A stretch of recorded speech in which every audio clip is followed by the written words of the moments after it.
Good afternoon, assalamu alaikum everyone, and welcome to another BPEC testing video. I've decided to do this a little differently to the last one, so this is now post-commentary instead of live commentary. If you preferred the live commentary videos with me talking while out on the circuit, then let me know and I'll go back to doing those. But I thought I'd go back to this style. So this was a Friday before the official test session, and to be fair, the pace felt fairly decent on the day. This was a point where I was doing back-to-back tyre pressure changes, so I'd go out, change the tyre pressures, go back out, change the tyre pressures, go back out, change the tyre pressures, so on, just to get a feel of what tyre pressures we're doing. And they didn't make a huge difference, but I definitely noticed a tiny difference in what they did. And now you can see I've come out of the pits behind Mr. Harrison Earl, but he drives for Formula Brooks and we don't like Formula Brooks, so we're just going to send him up the inside into turn 1. And through turn 1 you really have to hold the apex. Turn 2 I was not getting right. It took me a long time to figure out how to do that, and it was only in the race where I started taking that corner even remotely well.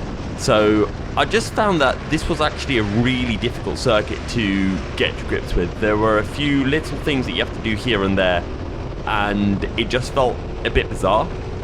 So if you've got any races coming up at Three Sisters, then I hope this video does help you.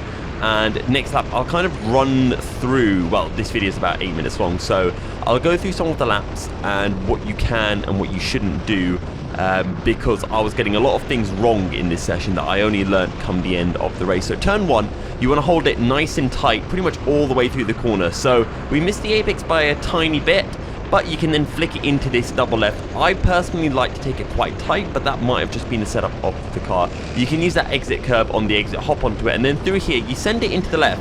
But I was trying to open up this right a lot more, and what that meant is that I was going through the left a lot slower, and being able to open up the right more didn't actually give me any extra time. So what I realized later on was to go faster through the left and tighter into the right. Here again, you want to keep it nice and tight all the way on the exit so that you can open up this left-hander as much as possible.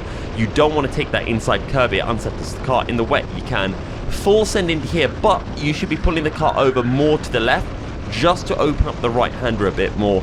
That final corner is quite weird in the sense that you do actually want to get a bit of an early apex, or you just want to be patient through the corner. If you try to hard send it through there, it just scrubs so much speed. But if you're a little bit more patient, you can find yourself gaining a few tenths. So again, nice and fast into this left, I should be carrying more speed, and then going into the right.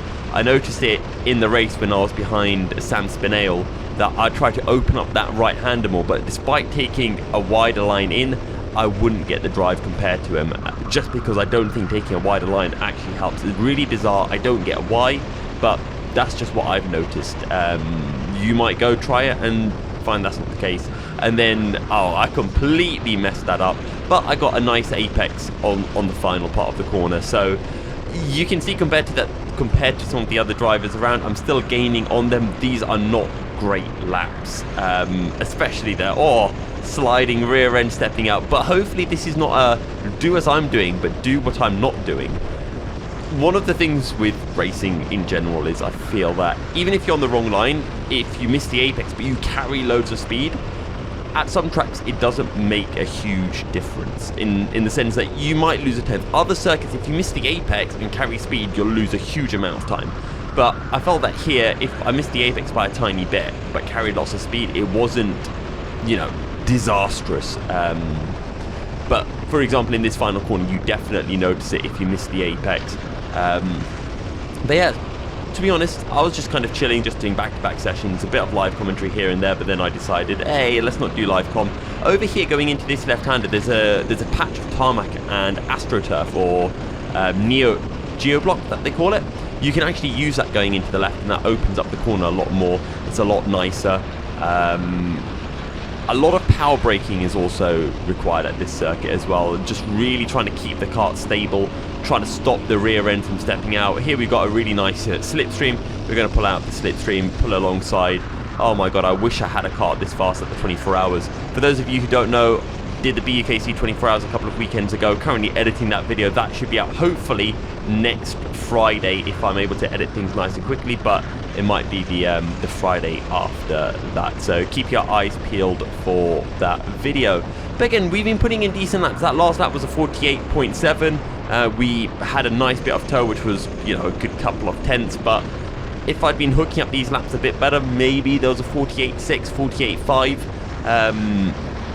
But yeah, going through this corner particularly, this is where there was a lot of time. If I just carried more speed into that left, but sometimes you only work things out when you're in a race environment, racing or behind very quick drivers, and then you see what they're doing, and then you realize, and even then you don't realize it in the race, you realize it afterwards when you finish the race and you have a chance to be able to sit down and reflect on what happened. Whereas in a practice session like this, where, not to boast, but no one overtook me, I was catching up to everyone.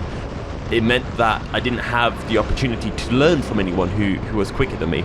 I think there was one point where Jess might have gone past me, but I think that was in the wet. So yeah, that was in the wet. So in the dry, I never really had the opportunity to learn from anyone. There was one point where me and Will went out at the same time. We were very closely matched on pace though, and I didn't record it, unfortunately.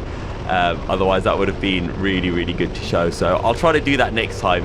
What's that, a 48.85. So again, you know, the lap times are being consistent. We open up this corner quite nicely, just clipped the inside curb, which probably unsettled the kart by a tiny bit, and then going into here, carry lots of speed. But that's one of the corners where you need to sacrifice that left kink a tiny bit, just so you can pull the kart a bit more to the left and open up the right hander. That's where you do actually need to open up the corner, as we have a clubman who's just come out in front of us. We take a nice tight line through that double left, and for some reason our kart, compared to everyone else, we were able to fire out of that double left a lot better.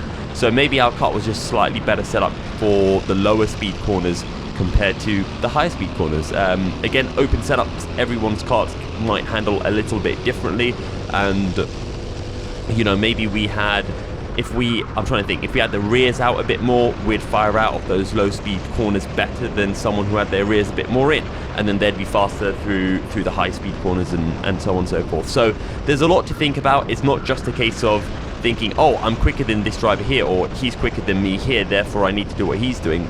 You also need to sometimes think, well, what's happening with the setup? What's also happening with the fuel load? Some people might be doing their high fuel runs, so maybe you're getting a better exit than another driver because you've got less fuel and you're running about 4 kilos lighter than they are. Maybe someone's forgot to put their lead on and they're running 10 kilos underweight. There's a lot to get your head around and to think about, but you know, the more you think about, the better it'll be. And you can see we've caught up to one of the super pros, but this is where I decided I've had enough of testing this tire pressure, and we're going to go into this pit entry, which is so much fun because you go flat out off the circuit over the crest, and then you've just got to get on the brakes as you come into the pit lane. But that does bring this video to a close. Thank you very much for watching. Let me know if you preferred the post-com to live comms. Drop a like and subscribe, and I'll see you all in the next video. Assalamu alaikum.